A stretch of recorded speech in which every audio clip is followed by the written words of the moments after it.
to establish other state metrics that we wouldn't hold them institutions accountable for is a different conversation, probably broader, and possibly pulling in our AG to take a look at the accountability law to see where, if that's a space by which we could declare a statewide set of metrics that we would want to ensure they all follow the same definition. So, because I heard two questions in there. Are they currently holding themselves accountable, and could we in the future? And so the answer to the first one is sometimes if the institution chooses to, and then in the future, if we wanted to as a commission, could hold them accountable in that way. I think the opportunity may arise, and we could have conversations in another forum for that. Thank you. Commissioner Dukes. Commissioner Dukes. Yes, thank you. I believe that what we've heard today is not only great information in terms of how institutions are progressing or where there might be some lagging, but again, I would offer that this offers the opportunity for us to think about the state plan for higher education. How do we want to buoy up institutions? How do we understand what their individual and collective needs are? I thought about three things in particular. When we talked about decreases in market share, what are the socioeconomic issues that are have the potential to be impacting that? As we came out of COVID, we think about those families who lost employment, and are they still working to get themselves back economically to a pre-COVID kind of situation? I also thought about, when we think about what I would think is these are numbers that we're listening to. What are the stories behind the numbers? What are the stories behind the statistics? And how do we ensure that as we move forward, that we're understanding those stories? I'm a firm believer of having representatives come in and speak to the commission to tell us what are the struggles that they're having at their institutions. What are the opportunities for supplemental funding to even come through Mhec, a request that might allow us to do some more research and some more digging into these kinds of issues. But I think that the numbers, the statistics are fine, but I don't believe that they tell the full story, and they certainly don't tell the full story across our myriad of institutions. So thank you for allowing me to make the comment. Very good point, Commissioner Dukes. Thank you. Commissioner Agu and then Commissioner Serrano. Thank you again, Dr. Lin. Just a couple questions, some big, some small. First, for the community college data, and I'm just going to your graphs, I see that the date cutoff there is 2019, and I want to make sure I understand this correctly, whereas for the 4 years it's 2021. I was just curious for the difference in the kind of most recent year of data, and tell me if I've misread that. Are you referring to the enrollment or different? I'm looking at I'm looking at figures 1 through 4 for the 4 years that seem to go to 2021, and then if I look at figures, sorry, so I should. Oh, sorry. Yeah. So, are you looking at the report and it says the retention rate on the top? Yeah, I'm looking at page 9 of your summary. I'm looking at figures 6 and 7, and just it seems that the most recent year is 19. Yeah. Okay. Yeah, and if I've misread this, please just let me know. Yeah. So let me give you a clear explanation. So figure 6 is actually we disaggregated graduation and transfer rate by 3 categories. So first is graduate but did not transfer, and second is transfer without graduating, and third one is graduate and transferred. So we disaggregate those in 3 categories because we think those 3 indicators are really important. We not only want students to graduate, but we also want them transferred. So it's really important for us to know whether or not not only where students to go, but also whether or not they complete. Which, totally makes sense. I totally agree with that. Makes sense. I was just wondering why the most recent year is 2019. Oh yeah, so because the we need to have the 3-year tracking period. So if I you see. actually back 3 years backward, So we don't that will have be 19 like, or 19 20 to 22. Yeah, 19 will Got be it, the got it. their Okay, cohort year and then Got it. Okay, thank you. No, that's the technical question. Sorry. No. Second question. Going to this market share for community college, and let me say something that maybe is controversial. As defined, I think we have to think hard as a commission on if that is the right metric. When you think about first time, full time, your 16 to 24-year-old. When you think about how I think about community colleges being used for people who are looking to upscale, who might be mid-career professionals, so on and so forth. Particularly using the non-credit side of many institutions, which is, for a lot of institutions that I've seen, is the fastest growing part. I think it's really less a question for you all, but more a question for us. I think we need to think about tracking that, because if we think about where we want community colleges to go, it's for a lot of professionals who are going to go and come out of the labor market at a clip to get new skills as they need them. So I think it's an important question around first-time, full-time. I think as important, or potentially even more important, is for the folks who are actually part-time, who are trying to work and get better so they can get a better job.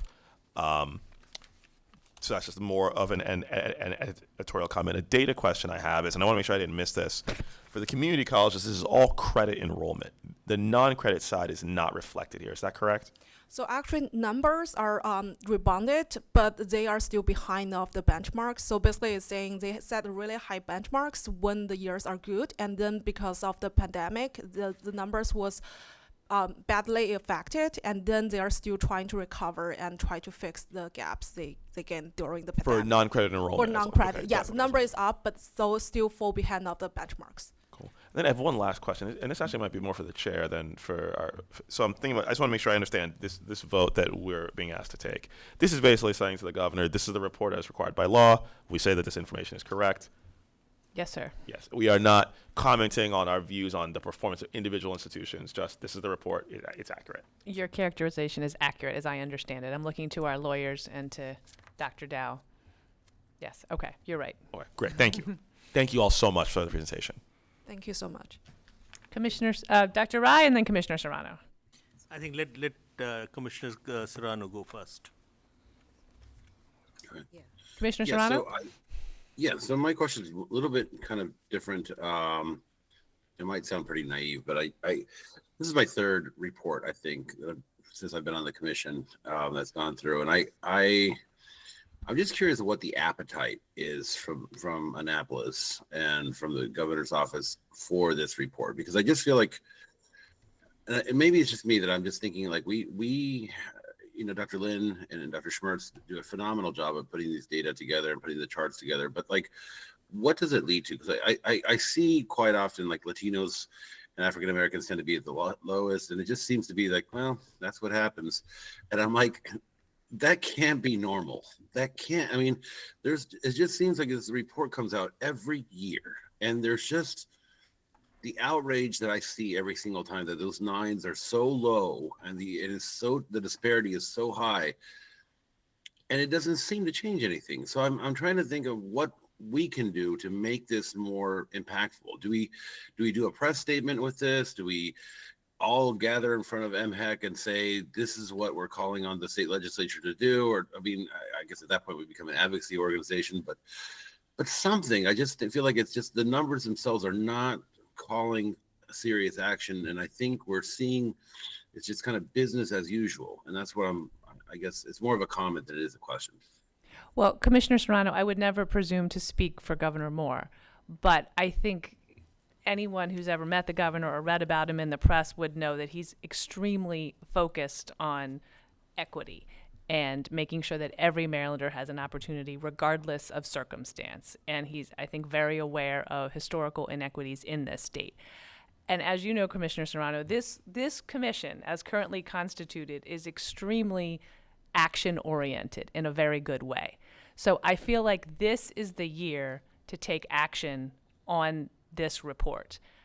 We've already been tasked by the legislature through the program approval work group to redo or tweak the state plan by January 1 of 2025. As the Vice Chair indicated, we were already working on that.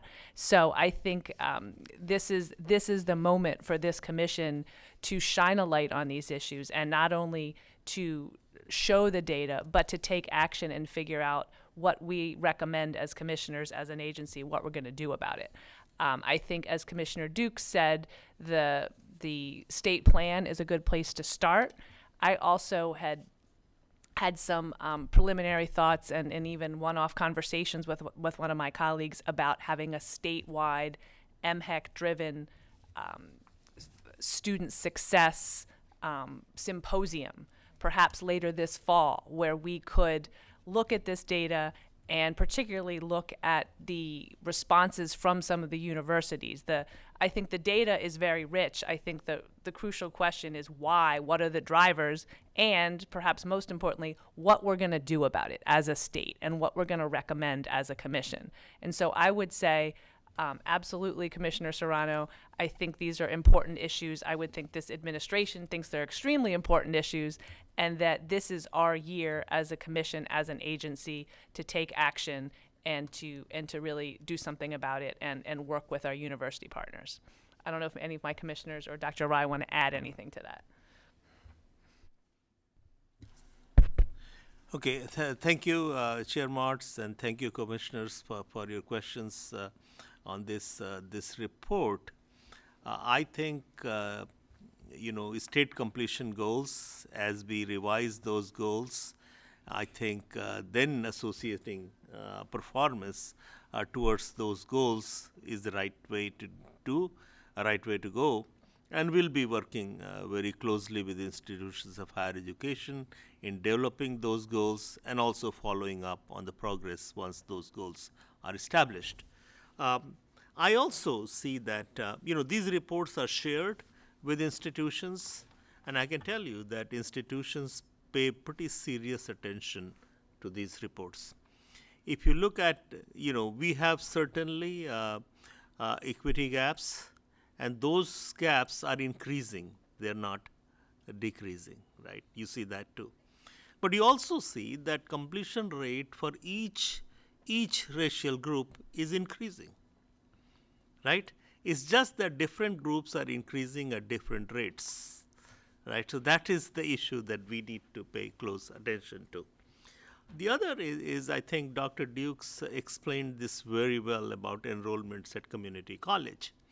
The way the ratio of market share is calculated here, your denominator is all students who are going to college, right? But as Dr. Dukes explained, because of all socioeconomic reasons, in each community, a lot of high school graduates are not going to college. So they are not in the denominator. And pre-COVID, good number of those students might have gone to community colleges. So that is an issue. The other is that it is not a good statistics for us that the students who are going to college, for every one who is staying in Maryland, 2 are leaving our state. So we have work to do in that space. And I have given myself a title of Chief Recruitment Officer, right?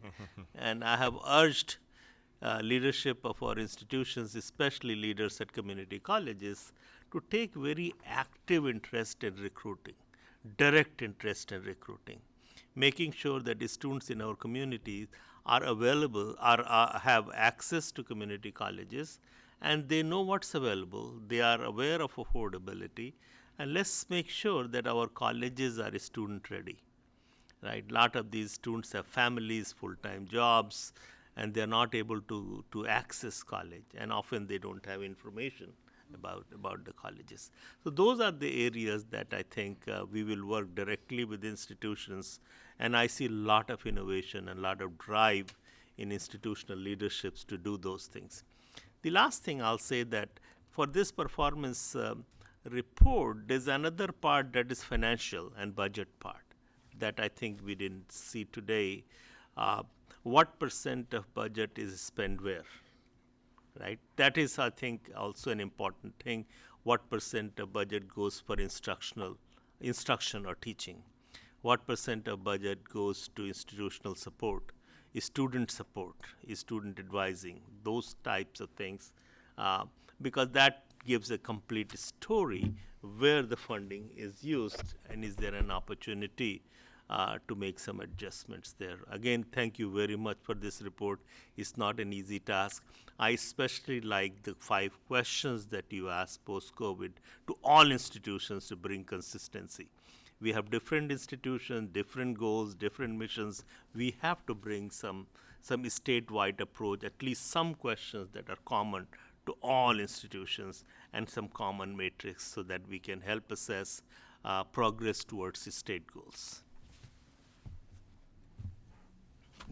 Thank you for the opportunity to review the material. It's very detailed.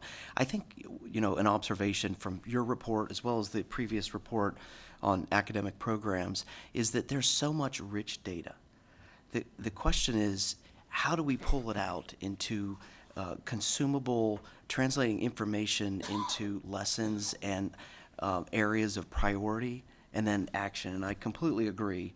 Having been on the receiving end of many of these reports in various roles, it's what is done about it and what's a priority and how's it translated. And I think in this case, one thing I'd like to pull out for another conversation are the metrics around innovation. The innovation material for the publics as well as the community college focus, at least in this material, around licensure completion for certain degrees, which it seems to me that that's a very reasonable metric. But that, when I think about innovation, first of all, it's a thorny term. It's difficult to define. It could be a little amorphous, but that to me doesn't really encompass the broad breadth of opportunity coming from the institutions that might become metrics to translate into a future state plan. So I think that when I see this, it seems kind of thin around that particular area for accountability performance in both the publics and the community colleges. But on the community colleges, if I'm reading the data right, it looks like there were 11 institutions where the licensure declined. And so that, I don't know if you have any explanation of that, but in the context of that overall category, to the Secretary's point, I really think that we need to think about how this whole category translates into the next state plan and then the accountability around it. Thank you so much for the question, and I believe you raised a really important problem. That is, we not only want to know whether or not they meet or miss the goal, but also we want to know their explanations. So that is something I'm looking into the report. Some institutions do mention that their declining licensure pass rate is because of the pandemic, and some institutions were saying they were investigating this issue and they're trying to cooperate more with those licensure exam holder and to learn more about what is the best practice to prepare for those exams. And some institutions may not really explain what the reason is and how they improve the rate, but this is something we're trying to reform to the next stage, to actually ask all of the institutions to respond and to really held accountable for those numbers. Not only you need to tell us you have the high number or lower number, but also if you miss your goal, you have to tell us why you missed your goal and what kind of interventions you are currently working on and try to improve the numbers. So I really appreciate that question. So that, and another thing about innovation part is, for public 4 years, as I introduced briefly, because their metrics is not only for us, for Mhec, but also for DBM, for the budgeting progress.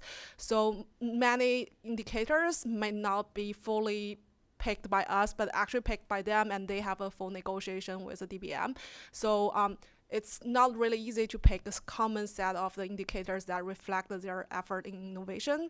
So this is definitely a great point, and why the indicators for innovation, especially for the public 4-year side, seems to be a little bit thin, as you just expressed.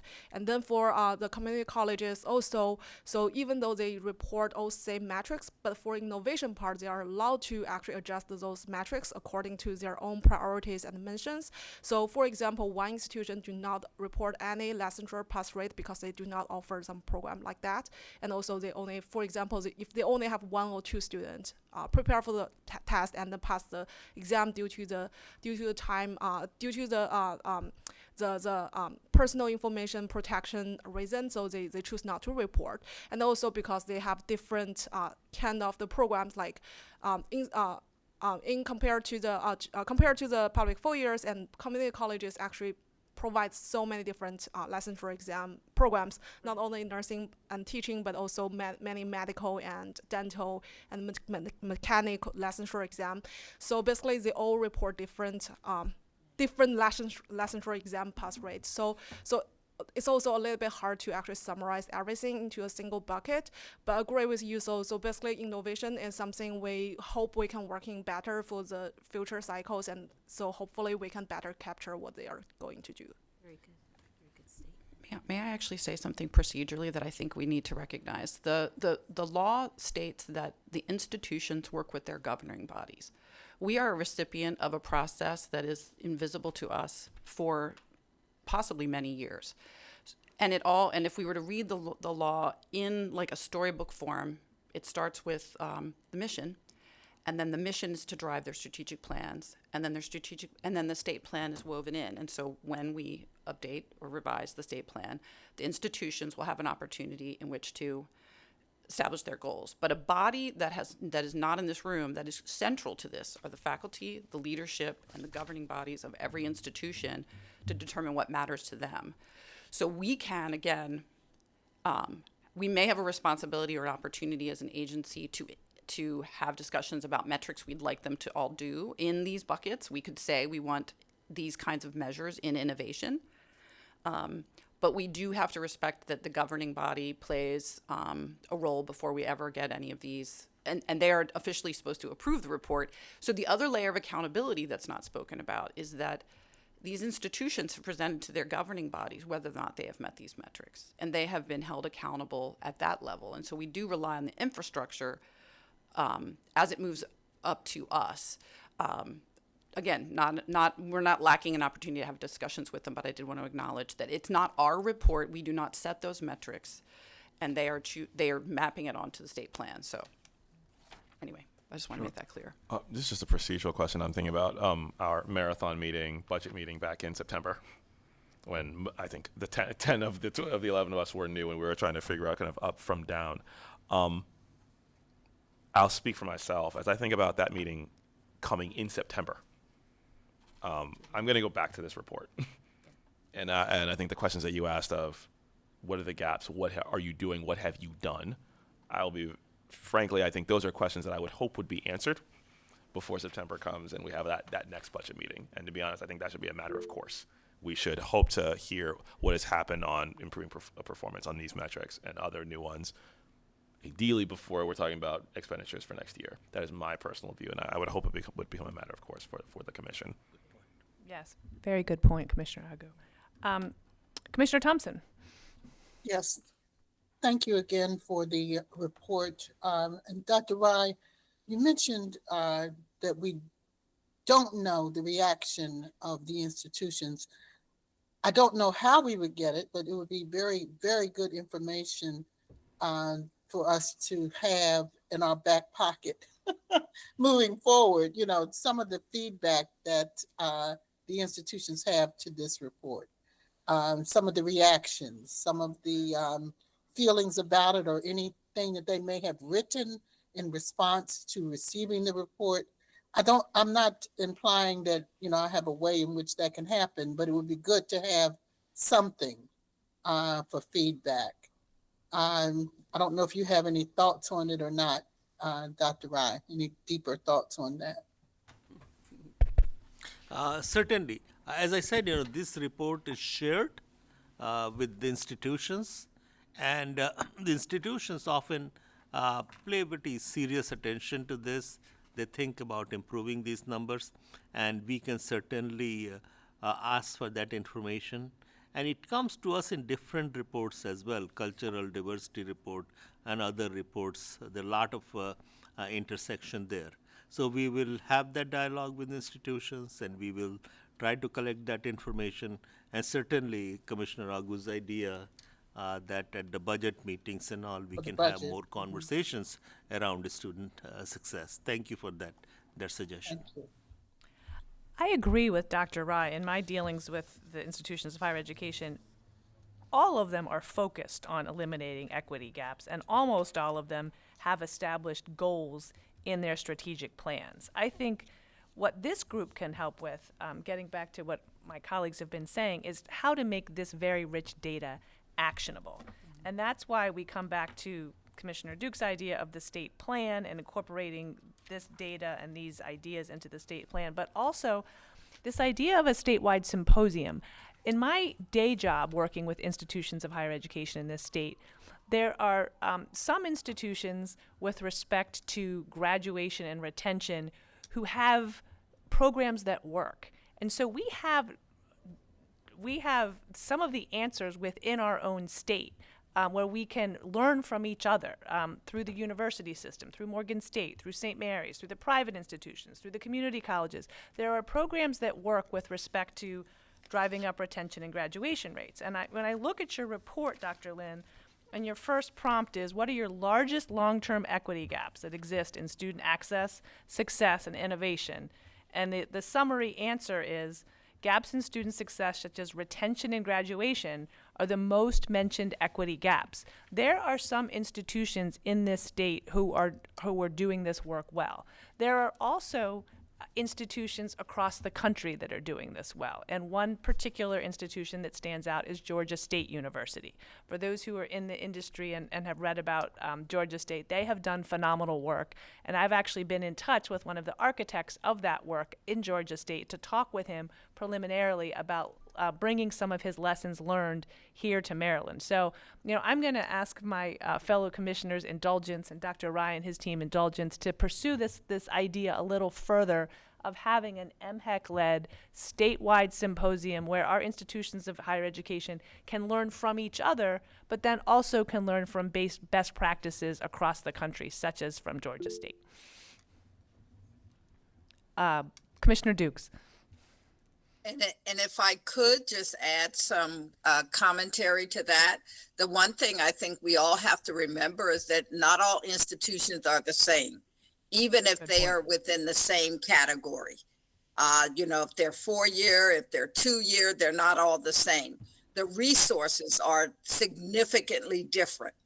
And I think that as we move through this process, we have to keep things in mind that we are not necessarily equating apples to apples or oranges to oranges. So even as we talk about a student success summit, what can happen at Georgia State may not be the same thing that can happen at community colleges. So how do we make sure too that we're bringing in a variety of voices based upon the types of institutions who've been able to do this work?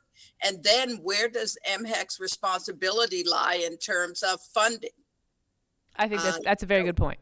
So I just want to be sure that we're not trying to slice, the apple with the same knife. It is all very different. And as a commission, we need to understand that. Very good point, and I agree. Thank you for that. Other thoughts, comments? All right, well, as Dr. Lin pointed out, this is an action item. So I'm going to ask my fellow commissioners for a motion to recommend that this commission approve the 2023 Performance Accountability Report and ask Acting Secretary Rai to forward it to the governor and to the General Assembly as required by law. Do I have a motion? So moved. Second? Second. All in favor? Aye. Any nays or abstentions? All right, the motion passes. Thank you. Our last item on the agenda, I'm going to ask the commission for a motion to move into closed session. And the purpose of this is to discuss a personnel matter under Section 305B12 of the state government article of the Maryland Annotated Code. Wrong article? Which article? The general provisions of the Maryland Annotated Code. So if I could please ask for a motion to move into closed session. So moved. Second? Second. All right, and I actually need to do a roll call vote. So I'll start with Commissioner Agu. Aye. Commissioner Warmack, Aye. Commissioner Williams, Commissioner Burnham, Aye. Commissioner Howe, Here. and do you approve the motion to move into closed session just to discuss a personnel matter pursuant to the Open Meetings Act exception? Yes. Okay, thank you. Commissioner Serrano, Aye. Commissioner Tabor Stalen. She may have left us. Commissioner Thompson, Aye. Commissioner Robinson. Aye. Was that a yes? Yes. Okay, thanks. Commissioner Dukes. Aye. All right, thank you. And Commissioner Motz, aye. We will move into closed session, and then we will return into open session afterwards to adjourn. So we are now moving into closed session. Thanks. Logistically, we could go into the back room, but actually, if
Okay, we said we would, and we will.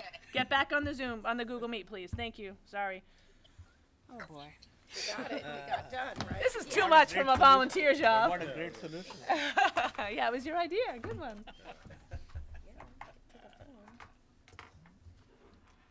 Yeah, you can't. I didn't trust that Google open session thing. I think that was.